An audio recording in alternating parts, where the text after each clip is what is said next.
On Tuesday evening, just 1 week before the May 7th Democratic primary, Waverly Mayoral candidates Greg Kempton and Forest Blakeman participated in a debate at Bristol Village. Here are a few questions posed at the event, which was sponsored by Bristol Village, the Pike County News Watchman, and WXIZ. What are your plans to enhance economic development, and is our infrastructure prepared to do so? Well, you know, a lot of our infrastructure in the city has a lot of age on it, and there'll be a lot of it needs to be updated. And we have this year updated some of the sewer systems. And as far as the economical situation, I would work hard to encourage companies to come here and bring new jobs into the city or village, and I work with them constantly because, like I said, I'm retired and I'll be here all day long to be able to work with anybody that wants to come in here and talk about a village. And I've also, like I said, we've already, council's already voted in one tax abatement for the ones coming in here now, and that is an encouragement for industry to come here, and hopefully we can do that. Okay. Mr. Kempton? As far as economic development, naturally we're looking to bring in businesses, as Forrest said. As far as being prepared for it, we've got a wonderful facility sitting over that Masco site. The infrastructure there is tremendous. Water and sewer would exceed what any user would probably use. I know we were ramped up for water production several years ago. The former Brown Corporation had actually started recycling and cut, I believe almost, was it 60% of their usage, somewhere like that. So we still have that extra capacity. The facilities, when you're going in and trying to bring businesses in, everything there is fairly new. That part of the trunk line, the sewer, and everything is pretty much up to grade, no issues. We've got a power substation sitting there that is just beyond what almost any user would possibly need. So actually electrical rates, I know when working with Masco, and I do use Mills Pride interchangeably, so if I switch, you know, back and forth, just bear with me. But I know their electric rates due to that were extremely low, and some of the businesses were very interested. The structure, we have timed lighting in the buildings and different things to encourage them. Having done most of those projects on the infrastructure internally, I know the workings of that plant extremely well. So, you know, in a call, a lot of the time, and like Forrest said, maybe not even full time, but I can get a call. Ono Stager's been working with Colliers International, which is fantastic. He may call and ask, hey, is such and such building fed with steam? Is there enough capacity to do, you know, 1, 2, 3? And typically, that's a question that is answered on the spot, and, you know, we move on. So. Okay.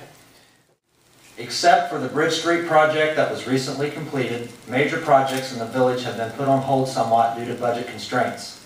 As mayor, how would you keep the budget as tight as it needs to be, but still continue to provide services to village residents and complete necessary projects, such as road repairs and solving drainage issues? Yeah, as far as the big projects, we've got one big one right now, and the way we're dealing with that, and I get council's approval to do this, it is that connector project for 220, which, you know, keeps coming up, and actually Bill had started that project. We now have broken that into 3 phases to keep the cost down. We can do some financing, some loans. We've kind of dodged everything on different ways of doing it by taxing. We've completely taken that off the table with ODOT because we do not want to tax any group to put that in, period. So by holding it back, we've broken it into 3 phases. It'll go over years. It will cost us a little bit more. However, there is some funding out there available for us. We have the largest grant that the gentleman we're working with, ODOT, has ever heard of being offered to a small city. It's a small city grant. I forget the exact amount, but it's very large. As far as keeping it down, the budget is just going to be kept bare minimum. The guys know that for now. Hopefully that's going to grow through the year. We're getting some businesses in. Everything is picking up. We've turned a corner. It's getting better. So hopefully by mid-year, we'll be able to start planning when we can do a next project. We do have to do another stage of our Bridge Street sewer project soon because of some of the trunk lines that tie into it need fixed. We have not done the engineering on that. I held that just to keep costs down going into the year. But it's all on the table, and we will be reviewing all of that again probably in the midsummer. Okay. Mr. Blakeman? Again, I'll emphasize the same thing that Mayor Kempton said, the 220 project and the sewer project.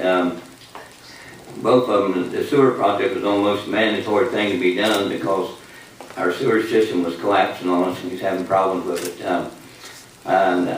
The project that he's talking about, well, council's been involved in most of them, and we did give him permission to go at 3 stages on the 220 project, and presently looking for funding for them. And of course, it was about the total cost of that project was around $12 million, and the city share of it was $3 million.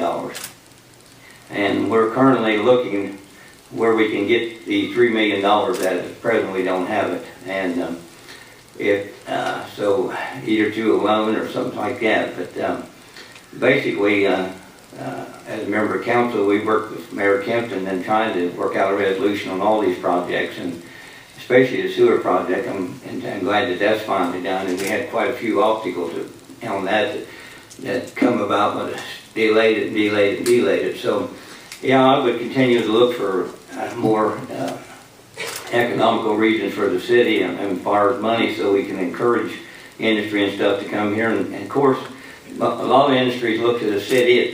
They look at see how many, how the employment system is, how many workers are available, and stuff like that. And also, most generally, all of them when they come to the city, they usually ask for a tax abatement.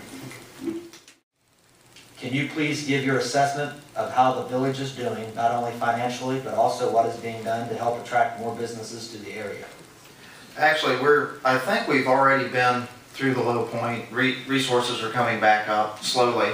The main thing within the village, as far as the government side of things and the workers, is there really is a true unity and feeling of teamwork, and everyone is working on the same goal, working together. They're very aware of the budget. We've got every department head is tied closely with the auditor's department. When I interviewed the candidates for the water supervisor position, I included Mr. Whaley in those interviews because I wanted them to understand they have 2 responsibilities. We were financially down a little bit, so I wanted to emphasize the fact that their financial responsibility was real. One of the things that's picking up, though, is the effort we have working with everyone within the county and the different groups and bringing these jobs in. And this is really huge for Waverly because it's kind of lifted us up. We're doing better with people coming in because we have a group. Basically, we've got our county commissioners. We've got APEG, which is Appalachian Partnership for Economic Growth. Jobs Ohio, Chris Irvin, that's the county economic developer.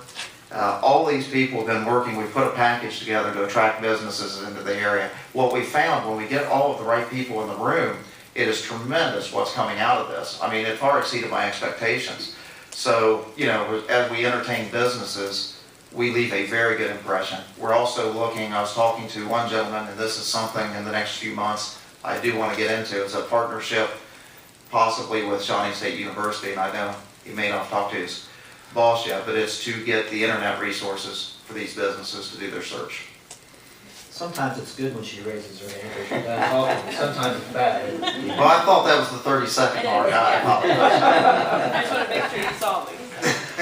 Okay, Mr. Blakeman, I'll give you the opportunity to answer the same question. Please give your assessment of how the village is doing, not only financially, but also what is being done to help attract more businesses to the area.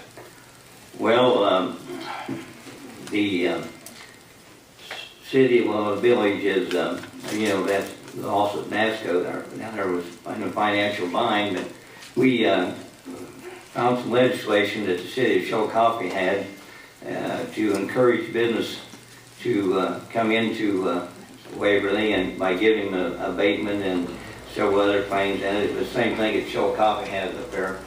That was probably about a year ago we done that. And the other thing is I'd be glad to work with any industry and anything that comes in town wants to talk about coming here and hiring new people, because like I said, I'll be available, you know, 24 hours a day, 7 days a week, being retired. So I have no problem with that, and I feel that I'm knowledgeable enough to do that, and I could work for the Chamber of Commerce and the businesses and any business that comes in, because I feel I had the experience to do it.